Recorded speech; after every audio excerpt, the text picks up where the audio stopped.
I'm Joe Rich, family therapist, social worker in the City of Toronto. I've been asked to say a couple of words about step families. When I think about step families, I always think about the title yours, mine, and ours, because there's a bit of yours and there's a bit of mine, and eventually there's a bit of ours. One of the things we know about step families that we've learned is that they touch all of us. Each of us at this point in time are either in a step family or close to a step family or constantly interacting with a step family. And so there's a number of things that are probably worth understanding about step families. The step family has introduced the notion of language.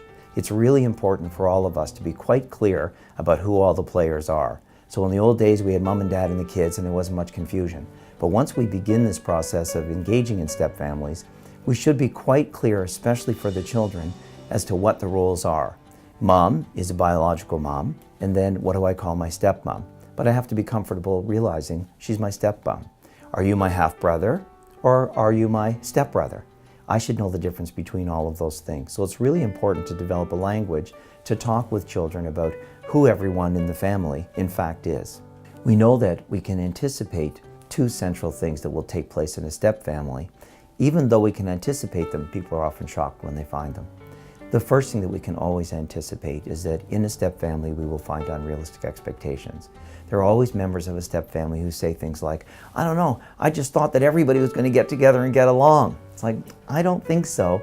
There are people who are here who are in the middle of a family configuration who are absolute strangers to one another.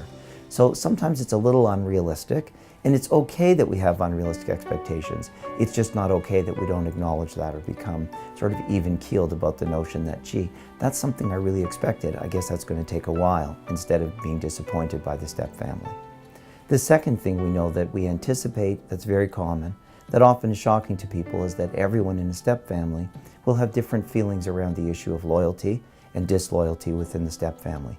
It is a step family issue. So if you have a teenager that comes home at the end of an evening and they're supposed to be home at midnight and their stepmother thinks they should be home earlier, as soon as the father mentions curfew, the teenager may begin some kind of configuration around loyalty, hoping that dad will agree with her and disagree with the stepmom, and of course dad will be busy trying to agree with both of them or possibly disagreeing with the mother. So it becomes extremely difficult for us to get through some of the issues initially, because people do feel that there's a loyalty-disloyalty issue that's running through the family. The last thing we know is that when we get to the yours, mine, and ours, the issue of ours, meaning our traditions, can take up to a 5-year period. We know that step families report that after 5 years, there's a sense of integration in the family where our Christmas has actually come together. It's a little bit of yours, a little bit of mine, and by 5 years later, a lot of it is ours. So one of the things about being in a step family is being hopeful and seeing that there's a horizon line where lots of stuff will work itself out. Joe Rich, signing off. Good luck in your step family.